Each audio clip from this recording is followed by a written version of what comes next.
Okay, third shelf. This looks like a 6. None look like a 5 at all. That looks more like a 6. I'm really trying to get a 5 out of my kiln, and I don't seem to be able to do it. This is supposed to be like a little tea bag caddy, and I happen to have this lid. I threw the body, and I threw a lid, and it didn't end up fitting, and I didn't want to throw another lid, and I happened to have this lid sitting around that didn't fit something else I had thrown in a different clay. This is the electric brown, and this is, I think, is the Hagee porcelain. Anyway, it doesn't really fit anymore. Obviously, this shrinks more than this does, because it fit when I started, but now it doesn't fit anymore. Ooh, this came out really nice. This was a project that I decided to do when a woman in my office said that her kids had toothbrushes. Apparently they make toothbrushes now with fat bases that have a battery in them. They're electric toothbrushes, but they've just got a battery in them. And they got very fat bottoms, like that big around, and they couldn't fit their toothbrushes in a toothbrush holder. They had to kind of balance them on the edge of the sink. So I said, oh, I'll make you something. So I made a saguaro cactus, I guess it is. Or saguaro, I don't know how it's truly pronounced. Anyway, this was the other half of this donut here. It's the other half of that donut. And then I threw the donut, and then by the way, this one, I added bits at the top to make it look like it's lumpy and uneven, because I didn't want it to look finished like that edge there. I wanted to also I needed to scale it down to fit the candle, but I wanted it to look like it was kind of on a more organic piece. So that's why that looks like that. But anyway, this is the other half of that donut here. This is a top cylinder that I threw separately, and a bottom cylinder that I threw separately, and then I joined them all. This is hollow. You can see down in here, runs all the way up to there and into here. This is all one looping piece, so you can clean it if you need to. The first thing I did was the tape resist on there, and then I poured the mottled spice in, and then I had to brush it on the inside in order to get it, because these are lower, and when you pour it out, it doesn't cover this part. And then I had to wipe the mottled spice off the outside where it's run down. Then I painted Celadon froth for the green. Put many layers on, many coats, in kind of an uneven manner, because cactuses don't look all the same color, so I didn't want it to be perfectly even. And then I pulled the tape off after that had dried, and I put white underglaze dots for the actual spines themselves, the little dots that are on the saguaro cactus. And I think that came out really nice. I really like that. And she's got a southwestern theme in her kids' bathroom, and I think that's going to look very good. Got a vase, smushed with ridges. This is a black on the top and the inside, blackberry wine on the bottom, and a snowflake white drip on there.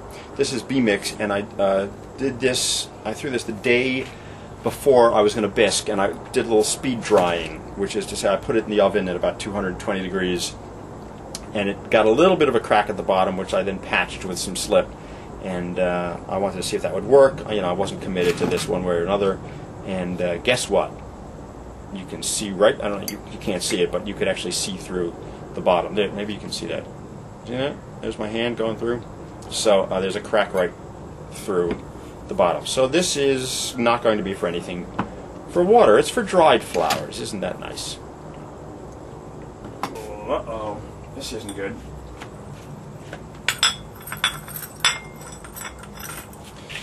This is a vase. This was an acorn that I threw a while back, a year ago actually. I've got a top for it, and I've got a little stand for it. And the acorn was up on this high temperature wire. And what happened was it tipped over during the firing and stuck itself like that to this vase.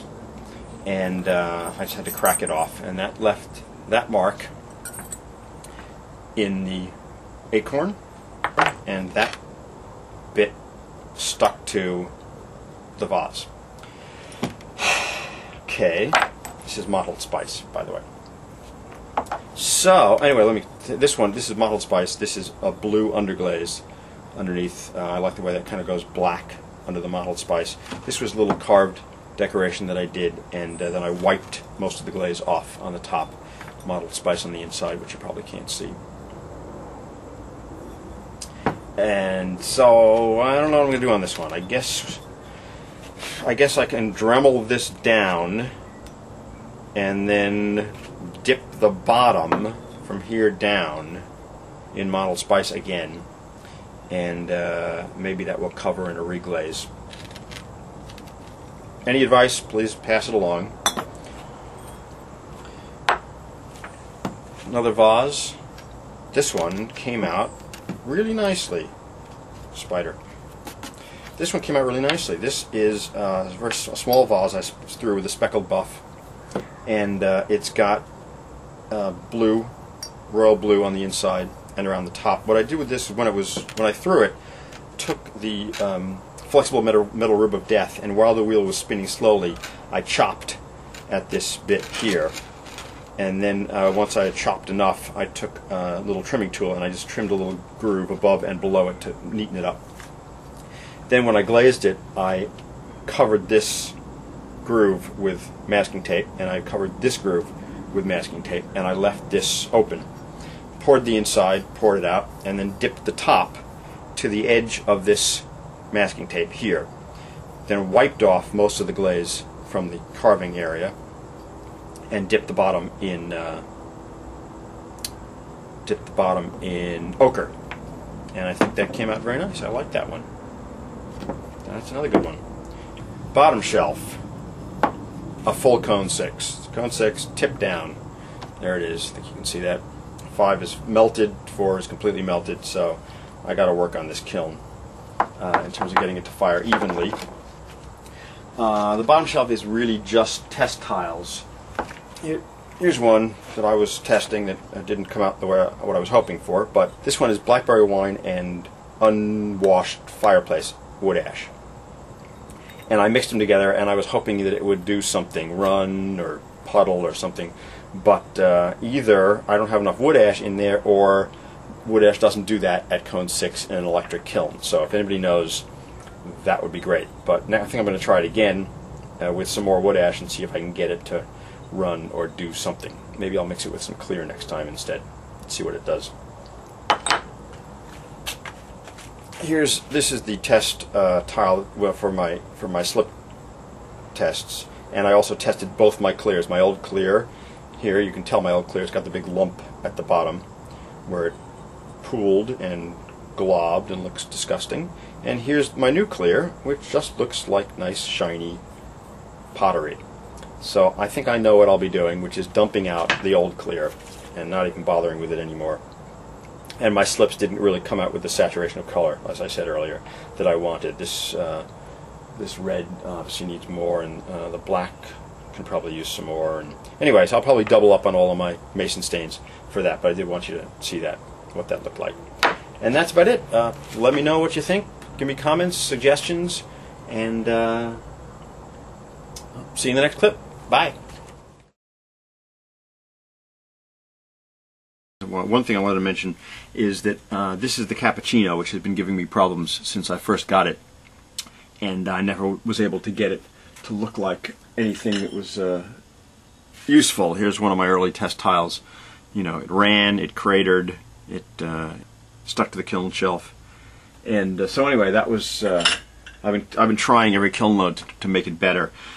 And this one, except for the fact that it's on a very rough body, looks like it was okay. What I did was I actually thinned it a lot. I thinned it, I think, all the way down to a 1.2 specific gravity, which is how I measure my glazes, with a little straw that you dip in, and you see where the straw comes to. It's got marks on it. I'm going to put a link in the sidebar to how to make one of those.